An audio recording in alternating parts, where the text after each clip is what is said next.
We're here at the B20 Summit, and joining us is Mr Denton. He is, of course, someone who's leading the International Chamber of Commerce. Thank you for your time in this interaction. I'd like to begin by asking you about the shift, really, in trade from paper to digitalization. How do you see that?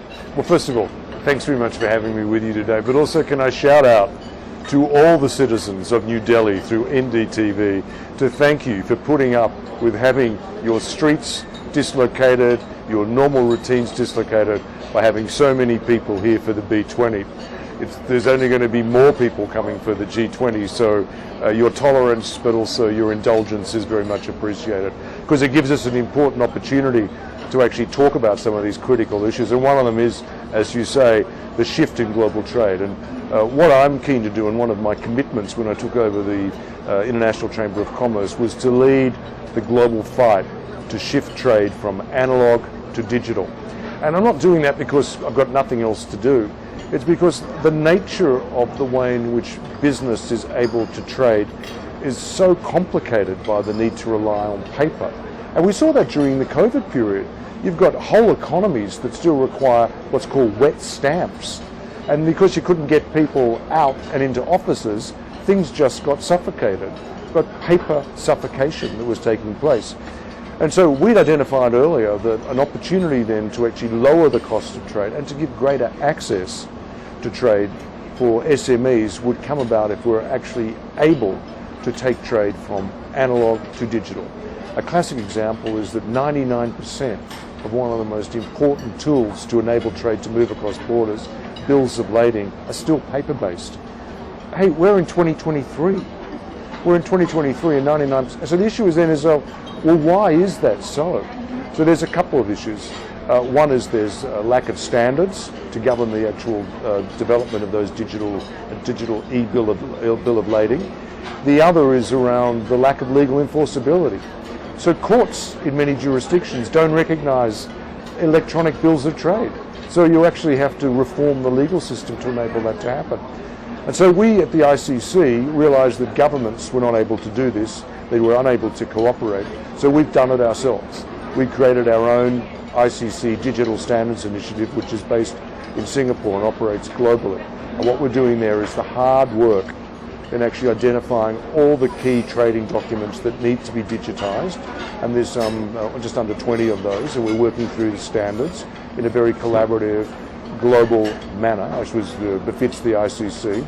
And the reason we can do this is because we're a not-for-profit, we're for purpose, we are an institution of more than 100 years, and so people actually take what we do and accept that we can create standards in these areas. All right. And then we identified the lack of legal recognition, so we've been working to actually create what's called the UNCITRAL model laws, which will enable electronic transmissible records, which is really what a bill of lading is, electronic bill of lading is, to be recognised, and what the reforms that need to occur in each jurisdiction. So we've been working to try and help the G20 come to a view that this must be done.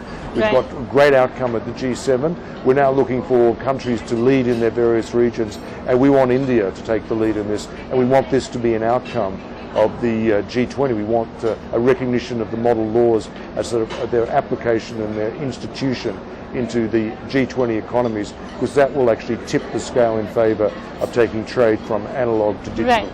Right. Now, for the benefit of our viewers, if you could tell us how will this initiative work? Right. One is, of course, you've taken this initiative. The other is, for the benefit of our viewers, how will this actually work? Well, practically there are no standards around these documents. So what we've been doing, because we're actually able to crowd in both the regulators, governments and the private sector, the key players that actually need to be involved in identifying the key terms and how they can be described to enable a functioning paperless document that will support a trading transaction. So that's a piece of work we're doing, and actually we've mapped where the deficiencies are, and we've been working through that. On the issue of legal recognition, it's actually uncomplicated. The point I've been making is that it doesn't actually cost you anything. What you have to do is, in a way, shake the inertia of a lot of bureaucracies that have been happily doing what they're doing and make this a higher priority.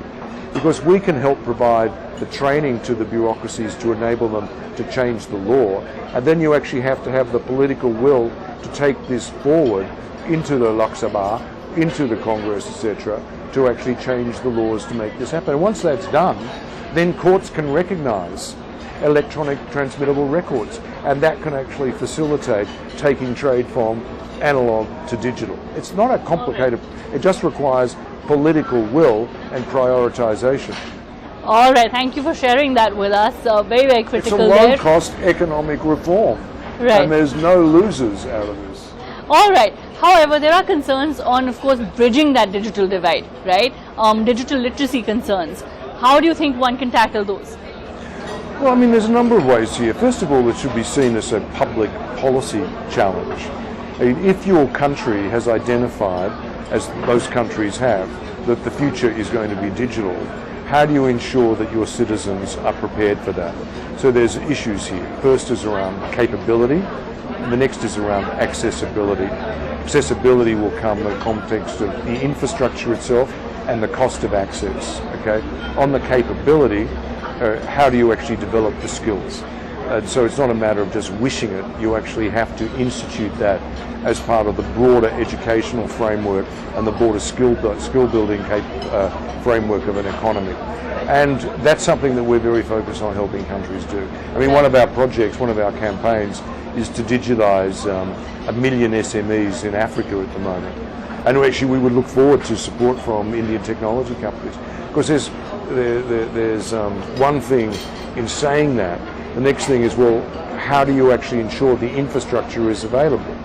And you can do that. And actually a number of technology companies have an interest in doing that. And a number of countries have an interest in ensuring that they have public-private partnerships to deliver that as well. So there's a way forward on that. The next issue is how do we provide at scale the capability build? So it's not just operating a technology system, it's actually giving people the skills to develop, in some cases, giving them coding skills. I've just been in Africa, in Nigeria. People are self-taught in augmented reality. But what we want to do to expedite that is make that scalable we've created centres of entrepreneurship where that becomes a key element. And of course there's one thing then to have the skill, but then to turn that into a value add, but a value creating model, you actually have to work out how to monetize it. And so that's something else. I mean, just because you're a restaurant that had to go digital during COVID doesn't mean that you're actually successful. You actually had to rethink your business model. So we needed to provide, and we need to actually help governments, chambers of commerce and others know that if you do want to truly digitise, give people access to the digital economy as a way of creating value, some of them which can be monetised, then we actually have to help them build business models that can be as resilient and enduring in that context as well. It is rethinking business models, like you said, Yeah. but also They're helping interestingly, people. tech firms and across the world today we are discussing the AI era. How do you join people up to the payment systems? Right. You know, how do you take a grandmother in a refugee camp who's able to knit very interesting scarves and attach that person to a payment system and then to a delivery system as well? That's a business model. Right. So the AI impact on global trade, if I were to ask you that.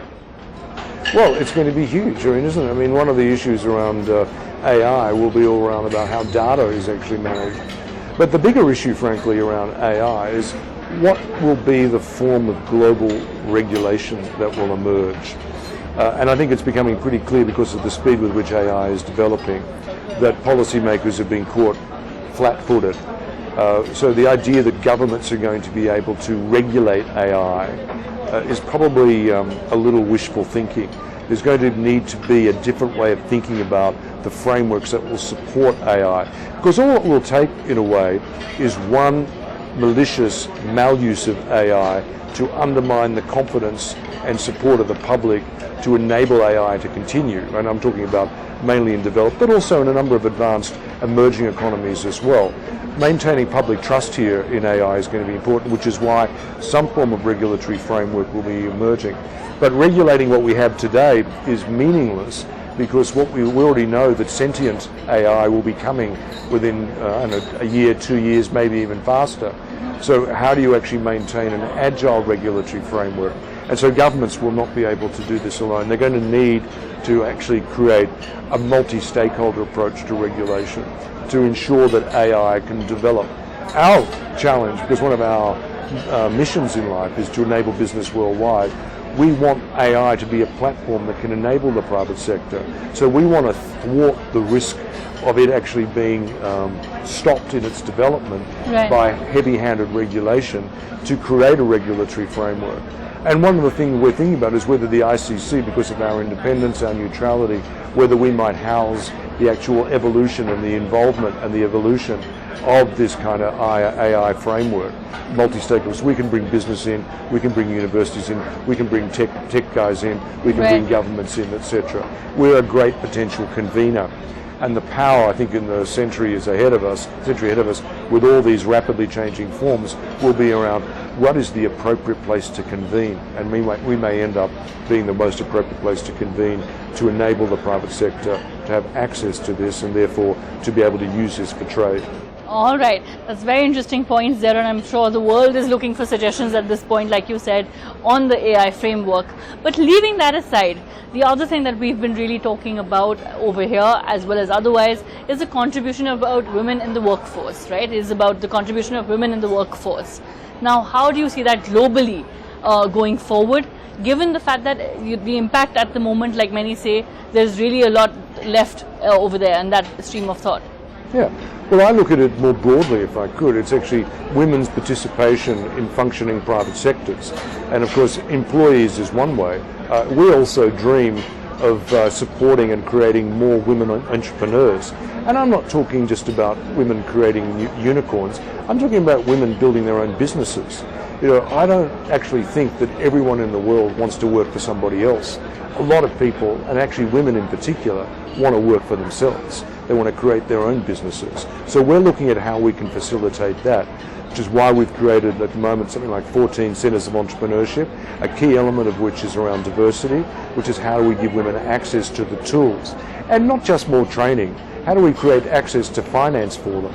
I mean, someone said to me the other day, look, stop training us and give us a chance to actually do the business.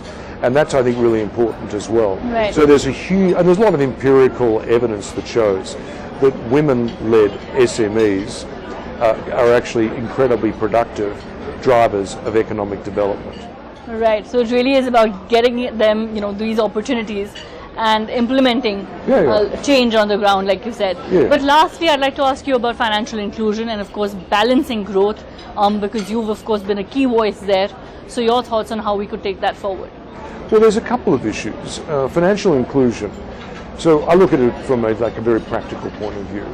India, for example, is dominated in terms of the nature of its economic fabric by small, medium enterprises. What are inhibitors for those small and medium enterprises to function effectively? The number one issue is access to finance. So how do we facilitate that? Our particular genius is in the double sort of whammy here, or the double threat, which is we can work on access to finance, but also access to markets, and the combination of the two. That's what we're focused on at the moment. And access to finance, the reason there's a problem there is that there's a challenge in the gap about demand for and availability of trade finance. So we need policymakers to be thinking about that, because a lot of this goes to the way in which global policy weights the risk of trade finance, and it's fully inappropriate, and that needs to be reweighted so more can be available at a lower cost. The other issue is, well, where the private sector can't act, do we actually need to create new tools to enable that to happen?